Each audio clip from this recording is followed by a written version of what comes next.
बिस्मिल्लाहिर्रहमानिर्रहीम, अस्सलाम वालेकुम।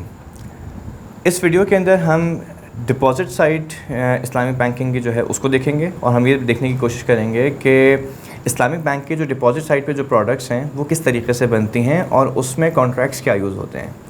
अच्छा, इससे पहले कि हम इस्लामिक बैंकिंग की डिपॉज़िट साइड के प्रोडक्ट्स को पढ़ें, सबसे पहले हम ये जान लेते हैं कि कन्वेंशनल बैंक के अंदर जो डिपॉज़िट साइड की प्रोडक्ट्स हैं वो किस बेसिस के ऊपर बनाई जाती हैं। तो देखिए, कन्वेंशनल बैंक के अंदर जितनी भी प्रोडक्ट्स हैं डिपॉजिट साइड पे वो लोन बेसिस पर ही होती हैं। जो भी पैसा बैंक ले रहा होता है अपने डिपॉजिटर से वो लोन की बेसिस पर लेता है। ठीक है, तो कन्वेंशनल बैंक में जो भी आपके पास कॉन्ट्रैक्ट होगा डिपॉजिट साइड पे वो हमेशा लोन बेसिस के ऊपर ही होगा। अच्छा, यहाँ पर एक छोटा सा रिकैप करते हैं और हम ये सब याद करते हैं कि डेफिनेशन ऑफ रिबा जब आपने पढ़ी थी तो वहाँ पर आपने रिबा की क्या डेफिनेशन पढ़ी थी। तो रिबा की डेफिनेशन में आपने ये पढ़ा था कि जो उसकी मोटी मोटी तारीफ़ है वो क्या थी, क्या कर्ज़ के ऊपर किसी भी किस्म का जो नफ़ा है वो रिबा है।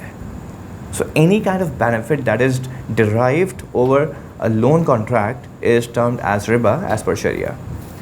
तो इस रिबा की इस तारीफ़ को देखते हुए अगर हम ये देखें कि एक कन्वेंशनल बैंक ने अपने सेविंग अकाउंट अपने करंट अकाउंट होल्डर से जो डिपॉज़िट लिया है, अगर वो लोन की बेसिस पर लिया भी है तो उसमें शायद सराहतन हमें कोई एतराज़ नज़र नहीं आता, क्योंकि बैंक वहाँ पे अपने कस्टमर को कोई बेनिफिट भी नहीं दे रहा होता। लेकिन अगर हम सेविंग अकाउंट्स की बात करें तो कन्वेंशनल बैंक अपने सेविंग अकाउंट होल्डर्स के साथ लोन बेसिस पे कॉन्ट्रैक्ट करता है, मतलब लोन बेसिस पर उनसे पैसा लेता है और उसके ऊपर उन्हें कुछ नफ़ा दे रहा होता है, कुछ प्रॉफिट दे रहा होता है। ये जो प्रॉफिट दिया जा रहा है यकीनन ये प्रॉफिट रिबा ही कहलाएगा। क्यों? क्योंकि कर्ज़ का कॉन्ट्रैक्ट है, कर्ज़ के ऊपर किसी भी किस्म का जो बेनिफिट दिया जाएगा, जो किसी भी किस्म का जो नफ़ा दिया जाएगा वो नफ़ा क्या है, वो रिबा है। तो इस वजह से सेविंग अकाउंट्स के ऊपर जो भी प्रॉफिट दिया जा रहा है वो सीधा सीधा रिबा ही कहलाएगा सराहतन। अब इस्लामिक बैंक्स में इसका वर्क अराउंड क्या होगा?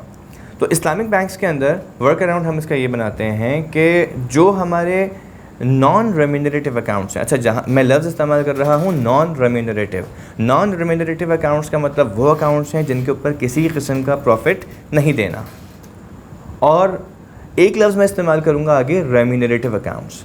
रेम्यूनरेटिव अकाउंट्स से मेरा मतलब होगा ऐसे अकाउंट्स जिसके ऊपर बैंक ने किसी किस्म की कोई प्रॉफिट की अदायगी करनी है। तो पहले बात कर लेते हैं नॉन रेम्यूनरेटिव अकाउंट्स की। ठीक है, तो जो नॉन रेम्यूनरेटिव अकाउंट्स हैं यानी कि जो आपके करंट अकाउंट्स हैं, इन अकाउंट्स के ऊपर बैंक ने किसी किस्म का कोई प्रॉफिट अपने कस्टमर्स को नहीं देना। जब कोई प्रॉफिट कस्टमर्स को नहीं देना आपने, तो अगर इसको आप लोन बेसिस पर ओपन करते हैं इन अकाउंट्स को तो that's not a problem. Of course ये तो किया जा सकता है।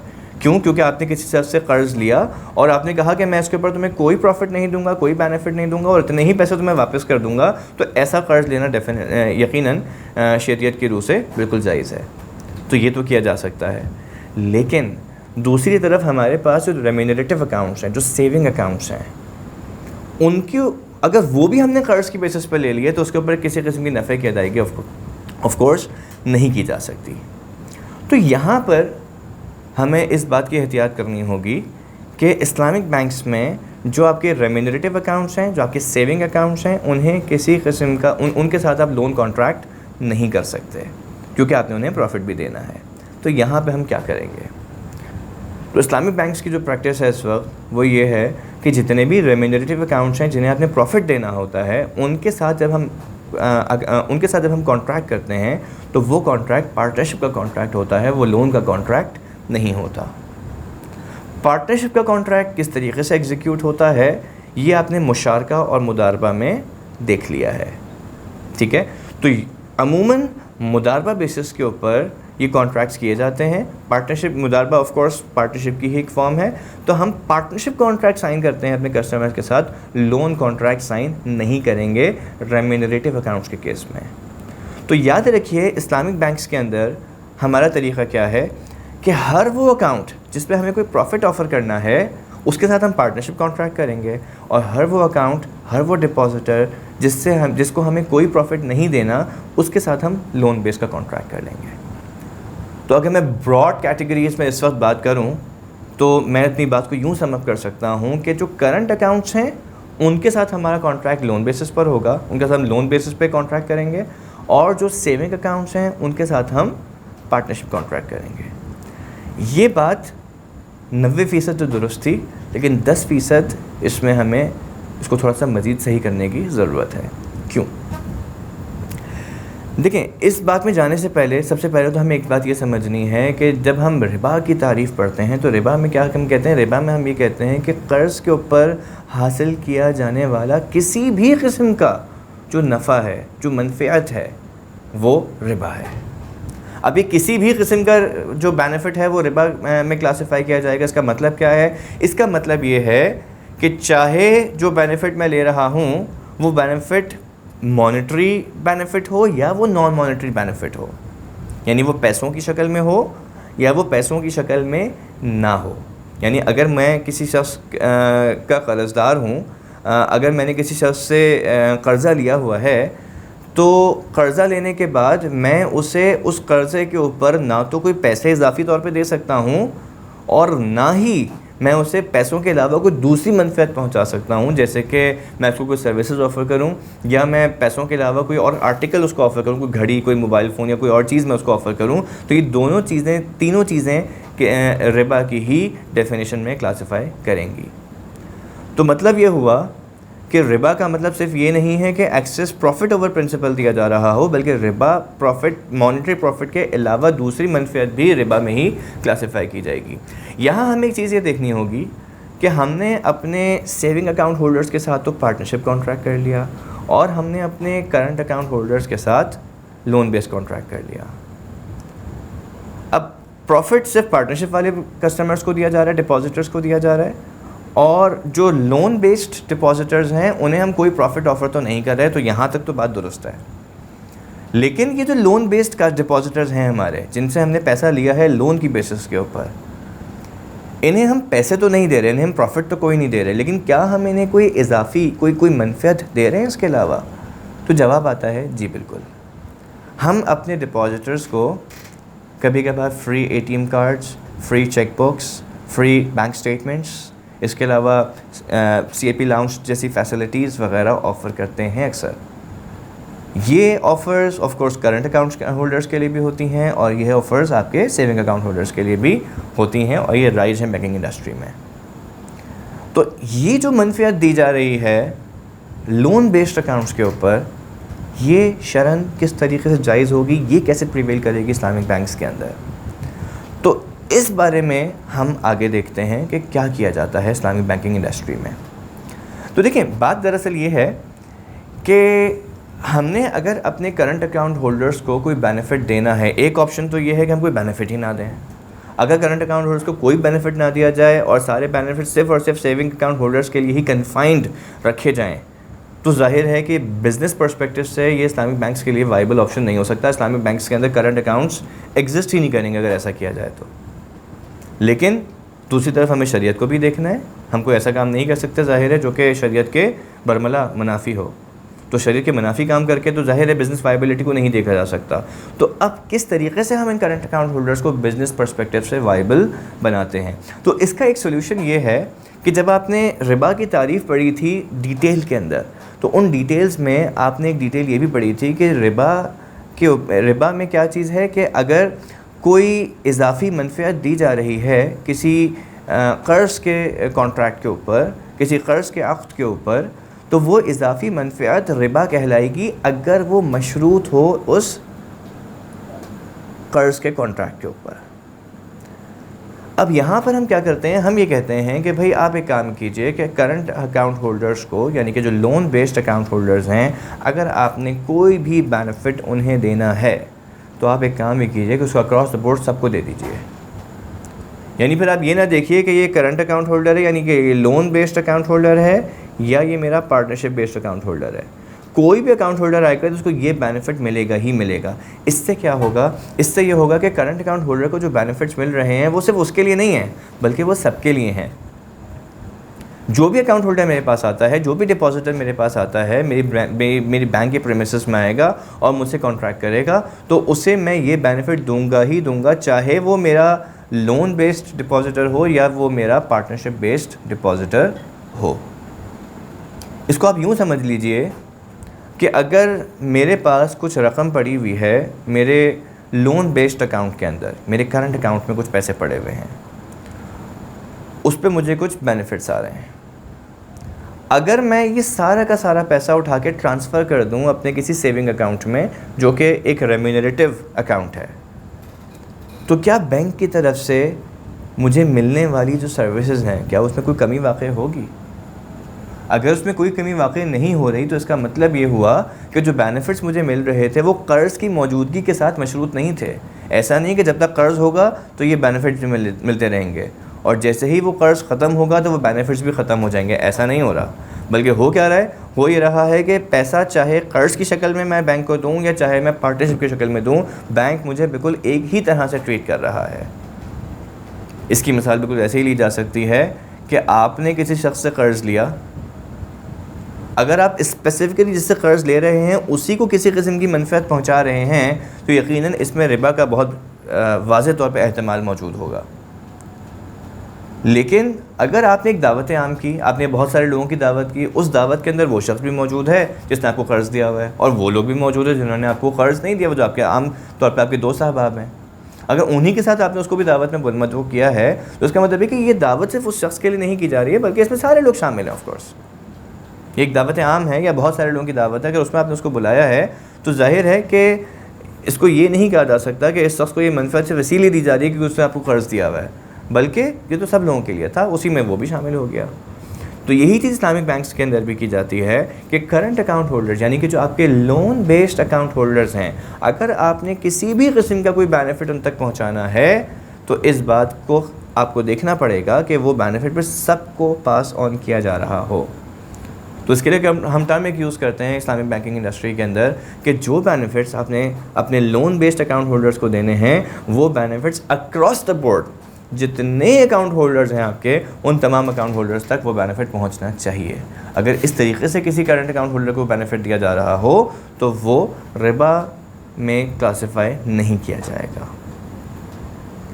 तो यहाँ तक तो बात हो गई इस चीज़ की करंट अकाउंट्स किस तरीके से ऑपरेट करते हैं, यानी कि लोन बेस्ड अकाउंट्स किस तरीके से ऑपरेट करेंगे हमारे। तो लोन बेस्ड अकाउंट्स को जो बेनिफिट्स दिए जाएंगे वो अक्रॉस द बोर्ड सबको देने पड़ेंगे, आप उन्हें स्पेसिफिकली कोई बेनिफिट नहीं दे सकते। कोई ऐसा बेनिफिट नहीं हो सकता जिसमें आप ये कहें कि ये करंट अकाउंट होल्डर्स के लिए या ये लोन बेस्ड डिपॉजिटर्स के लिए तो होंगे लेकिन ये पार्टनरशिप वाले डिपॉजिटर्स के लिए नहीं होंगे। अगर ऐसा कोई बेनिफिट होगा तो वो फिर सीधा सीधा रिबा में ही क्लासीफाई किया जाएगा।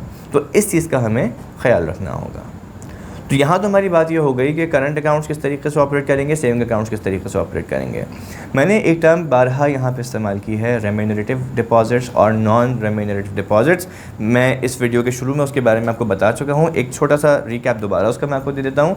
रेम्यूनरेटिव डिपॉजिट से हमारा क्या मतलब था, वो तमाम डिपॉजिटर्स जिन्हें हमें प्रॉफिट देना है, और नॉन रेम्यूनरेटिव डिपॉजिट से हमारा मतलब है वो डिपॉजिटर्स जिन्हें हमें किसी किस्म का कोई प्रॉफिट नहीं देना, मॉनेटरी प्रॉफिट नहीं देना आपको।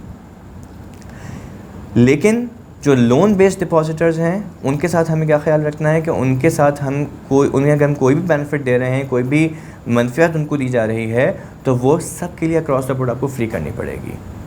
अब जितने भी नॉन रेम्यूनरेटिव डिपॉजिट्स हैं वो लोन बेसिस के ऊपर खुल रहे हैं। यहाँ एक दुश्वारी है, जो सादा करंट अकाउंट्स हैं आपके नॉर्मल करंट अकाउंट्स जो होते हैं उसमें तो कस्टमर को कोई प्रॉफिट नहीं दिया जा रहा और उसको बुनियादी सी कुछ सहूलियात दी जाती हैं, जैसे कि फ्री एटीएम, फ्री चेकबुक और स्टेटमेंट्स वगैरह का जैसे मैंने जिक्र किया। तो ये बेनिफिट्स अगर आप उन करंट अकाउंट होल्डर्स को दे रहे हैं तो आपको कहा जाता है आप सबको दे दीजिए, तो दिए भी जा सकता है, कोई इतना दुश्वारी की बात इसमें नहीं है। लेकिन करंट अकाउंट्स की एक और टाइप होती है जो कि यूजुअली बैंक्स के अंदर ऑपरेट की जा रही होती है। वो कौन से अकाउंट्स हैं? ये वो अकाउंट्स हैं जिन्हें आप यूजुअली बिजनेस अकाउंट्स कहते हैं। इनमें जो फैसिलिटीज़ कस्टमर्स को दी जाती हैं वो बहुत ज़्यादा होती हैं।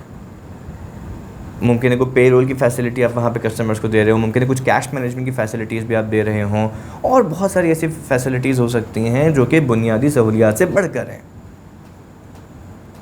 इन सहूलियात के बारे में अगर मैं आपसे ये कहूँ कि ये अक्रॉस द बोर्ड सबको फ्री कर दी जाए तो ये बिज़नेस पर्सपेक्टिव से वाइबल ऑप्शन नहीं बनेगा आपके लिए।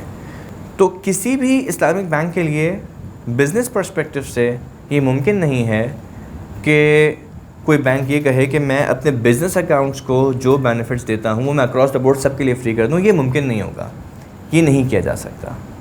इसका क्या सोल्यूशन बनेगा? इसका सोल्यूशन फिर ये बनता है कि हम एक काम ये करते हैं कि जो हमारे बिज़नेस अकाउंट्स हैं इनको हम रखेंगे तो फोर्स करंट, क्योंकि करंट अकाउंट्स ही होते हैं, लेकिन इन्हें बजाय इसके कि हम नॉन रेम्यूनरेटिव डिपॉजिटर्स की कैटेगरी में क्लासिफाई कराएं, लोन बेस्ड कैटेगरी में क्लासिफाई कराएं, इन्हें हम पार्टनरशिप बेसिस वाली कैटेगरी में क्लासिफाई करा देते हैं। पार्टनरशिप बेसिस पर ले जाने से फ़ायदा क्या होगा? पार्टनरशिप बेसिस पर ले जाने से फ़ायदा ये होगा कि अगर वो हमारे पार्टनर्स बन जाते हैं तो फिर हम उन्हें जितना बेनिफिट दे सकते हैं, फिर कोई मसला नहीं है। तो इन बिजनेस अकाउंट्स का सोल्यूशन हमारे पास क्या है कि हम इनके साथ पार्टनरशिप कॉन्ट्रैक्ट करते हैं, लोन कॉन्ट्रैक्ट नहीं करते, और जब पार्टनरशिप कॉन्ट्रैक्ट करते हैं तो इनको प्रॉफिट भी देना पड़ेगा। तो बहुत थोड़ा सा कुछ प्रॉफिट इनको दे दिया जाता है, और उस प्रॉफिट के साथ साथ हम उन्हें बहुत सारी सर्विसेज फ्री ऑफ कॉस्ट दे देते हैं, क्योंकि अपने पार्टनर को सर्विसेज देना जाहिर सी बात है कि शरअन कोई उसमें ममानियत नहीं है उसकी। कर्ज के ऊपर किसी भी किस्म का नफ़ा आएगा तो वो रिबा है। ये डेफिनेशन ऑफ रिबा में आप बहुत डिटेल्स के अंदर पढ़ चुके हैं पहले से। तो जहाँ लोन कॉन्ट्रैक्ट है उसके ऊपर कोई बेनिफिट दिया जा रहा होगा तो वो तो रिबा है। अगर उसको प्रॉफिट दे, वो बेनिफिट अगर आप उस कॉन्ट्रैक्ट पे देना चाहते हैं तो आपको सबको फ्री ऑफ कॉस्ट देना पड़ेगा वही बेनिफिट। लेकिन अगर आपने एक मरतबा अपने इन बिजनेस अकाउंट्स वाले लोगों के साथ पार्टनरशिप कॉन्ट्रैक्ट कर लिया, अब आप उन्हें जो भी प्रॉफिट देना चाहें, जो भी बेनिफिट देना चाहें वो आप पास ऑन कर सकते हैं, जाहिर है, क्योंकि अब उनके साथ अंडरलाइन कॉन्ट्रैक्ट लोन का है ही नहीं। अगर इस पर आपको शिबा होता है कि नहीं जी ये भी रिबा है, तो देखिए रिबा की जो पहली शर्त क्या थी कि लोन कॉन्ट्रैक्ट का होना। लोन कॉन्ट्रैक्ट होगा तो इजाफी मनफियत पर रिबा का हुक्म लगेगा। अगर लोन कॉन्ट्रैक्ट ही नहीं है, अगर कॉन्ट्रैक्ट ही पार्टनरशिप का है, तो यहाँ पर रिबा का सवाल पैदा ही नहीं हो सकता। तो ऐसे जितने भी अकाउंट्स हैं जो करंट नेचर के हैं लेकिन सर्विसेज बहुत ज़्यादा हैं उनके ऊपर, तो उनके लिए हमने एक नई कैटेगरी बना ली इस्लामिक बैंकिंग के अंदर, और वो कैटेगरी कहलाती है करंट रेम्यूनरेटिव अकाउंट्स। हैं तो करंट अकाउंट्स, लेकिन हमें इन्हें नॉन रेम्यूनरेटिव की कैटेगरी से निकाल कर रेम्यूनरेटिव की कैटेगरी में लेके जाना पड़ेगा। जब ये रेम्यूनरेटिव की कैटेगरी में चली जाएंगे तो अंडरलाइन कॉन्ट्रैक्ट इनका लोन से हट कर पार्टनरशिप हो जाएगा, और जब पार्टनरशिप कॉन्ट्रैक्ट हो जाएगा इसका, तो पार्टनरशिप कॉन्ट्रैक्ट के ऊपर अगर आपने किसी भी किस्म का बेनिफिट दिया तो वो रिबा में क्लासिफाई नहीं हो सकता। तो इस तरीके से हमें एक बात ये समझ में आती है कि हमारे पास इस्लामिक बैंकिंग के अंदर 3 तरह के अकाउंट्स हो सकते हैं। एक जो सेविंग अकाउंट्स हैं जो कन्वेंशनल में भी होते हैं, इस्लामिक के अंदर भी होते हैं। कन्वेंशनल में लोन बेसिस पर होते हैं और इस्लामिक के अंदर ये पार्टनरशिप बेसिस के ऊपर होते हैं, ठीक है। दूसरा करंट अकाउंट के अंदर करंट नॉन रेम्यूनरेटिव अकाउंट्स, ये भी बिल्कुल कन्वेंशनल की तरह एग्जिस्ट करेंगे। जिस तरह कन्वेंशनल में करंट अकाउंट्स होते हैं उसी तरीके से ये भी एग्जिस्ट करते हैं। कन्वेंशनल में भी लोन बेसिस के ऊपर होते हैं, यहाँ पर ये लोन बेसिस के ऊपर ही होते हैं, ठीक है। तो ये तो दूसरी कैटेगरी हो गई। तीसरी कैटेगरी जो यहाँ पर नई इंट्रोड्यूस हो रही है वो कौन सी है? वो है करंट रेम्यूनरेटिव अकाउंट्स की। ये वो अकाउंट्स हैं जिनकी नेचर तो करंट की है। कन्वेंशनल में ये लोन बेसिस पर ही खुलते हैं, लेकिन इस्लामिक के अंदर ये लोन बेसिस के बजाय पार्टनरशिप बेसिस पे खोले जाते हैं, और इनमें जो भी बेनिफिट्स आप देना चाहें वो दे सकते हैं। तो ये 3 कैटेगरीज़ हैं जो कि आपको इस्लामिक बैंक्स के अंदर मिलती हैं। इसके अलावा आप चौथी कैटेगरी अगर चाहें तो आप ये देख सकते हैं कि TDRs यानी कि जो टर्म डिपॉजिट्स हैं वो भी इस्लामिक बैंक्स के अंदर भी होते हैं, कन्वेंशनल बैंक्स के अंदर भी होते हैं, लेकिन उनका जो मैकेनिज़्म है वो बिल्कुल वही है जो कि सेविंग अकाउंट्स का है। इसलिए हमने सिर्फ 3 तरह के अकाउंट्स रखे हैं यहाँ पर, सेविंग अकाउंट्स, करंट रेम्यूनरेटिव और करंट नॉन रेम्यूनरेटिव अकाउंट्स। तो ये 3 कैटेगरीज़ हैं जो कि डिपॉजिट साइड पर हमारे पास होती हैं। इनके अकाउंट्स को, इनके कॉन्ट्रैक्ट्स को हमने स्टडी किया है इस वीडियो के अंदर। आई होप कि यहाँ तक आपको बात समझ में आई होगी। अस्सलाम वालेकुम रहमतुल्लाह।